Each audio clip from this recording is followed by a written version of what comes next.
3 और 4 अक्टूबर की महत्वपूर्ण खबरों को देखेंगे। नोबेल पुरस्कार 2023 घोषित किए जा रहे हैं, तो जब लास्ट में सारे पुरस्कार दे दिए जाएंगे, ठीक, अभी 1-2 ही घोषित हुए हैं, तो इसके बाद हम लास्ट में वीडियो बना करके विथ ट्रिक, ताकि आपको याद रहे, क्योंकि पूरे वर्ष भर ये महत्वपूर्ण रहेंगे पुरस्कार, तो उनकी ट्रिक के साथ आपको बता देंगे ताकि आपको लंबे समय तक याद हो जाए। ठीक है, तो फिलहाल एक महत्वपूर्ण फैक्ट इस बार जुड़ गया है नोबेल पुरस्कारों से, कि पुरस्कार राशि अब 11 मिलियन स्वीडिश क्रोनर रहेगी। पहले 10 मिलियन स्वीडिश क्रोनर रहती थी, अभी 11 मिलियन स्वीडिश क्रोनर या क्राउन जिसको बोलते हैं रहेगी। 1 मिलियन स्वीडिश क्रोनर की बढ़ोतरी इसमें की गई है, ये फैक्ट आप याद रखिएगा। डॉक्टर मोहम्मद मुइज़्ज़ू मालदीव के नए राष्ट्रपति होंगे।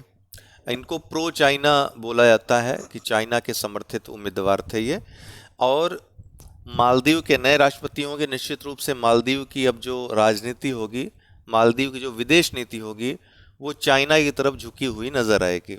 संप्रीति 11, ये संप्रीति के नाम से भारत बांग्लादेश के साथ संयुक्त सैन्य अभ्यास करता है। तो अभी हाल ही में मेघालय के पास संप्रीति 11 के नाम से भारत बांग्लादेश का संयुक्त सैन्य अभ्यास आयोजित हुआ। रुइक्सियांग झांग गणित का एक प्रतिष्ठित पुरस्कार है, शास्त्र रामानुजन पुरस्कार। तो शास्त्र रामानुजन पुरस्कार 2023 के लिए रुइक्सियांग झांग को चुना गया है, जो कि कैलिफोर्निया विश्वविद्यालय अमेरिका में प्रोफेसर हैं। हैदराबाद, जो कि तेलंगाना की राजधानी है, भारत के पहले सोलर रूफ साइकिलिंग ट्रैक का उद्घाटन यहाँ पर किया गया है। कहाँ पे? हैदराबाद में। भारत के पहले सोलर रूफ साइकिलिंग ट्रैक का उद्घाटन।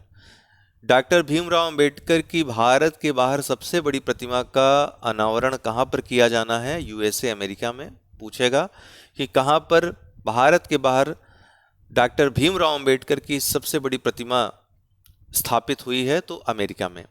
कैलिप्सो मिशन, ये देखिए, कैलिप्सो मिशन तब चर्चा में आया था बहुत ज़्यादा जब कोरोना के ठीक पहले ऑस्ट्रेलिया के जंगलों में भयंकर आग लगी हुई थी।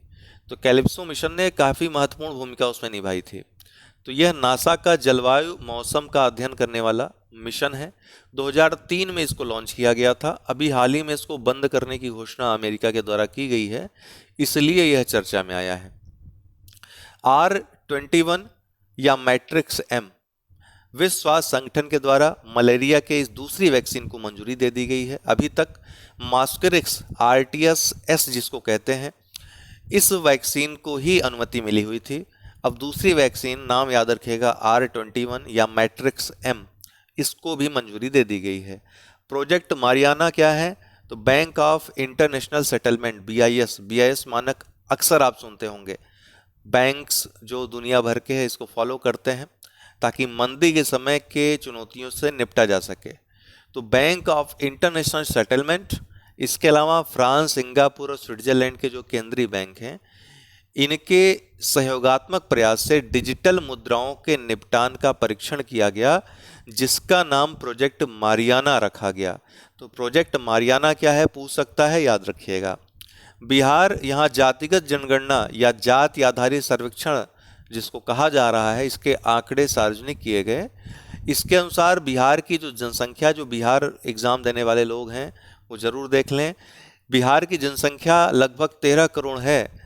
OBC 27% हैं, EBC 36% हैं। तो इस प्रकार से 63% पिछड़ा वर्ग के लोग यहाँ पर हैं।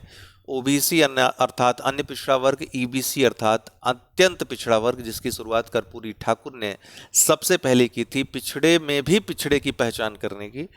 इसके अलावा सामान्य वर्ग के 15.5% हैं, SC वर्ग के 20%, ST वर्ग में 1.6%। वहीं अगर धार्मिक की बात करें तो हिंदू धर्म से 82% लोग हैं।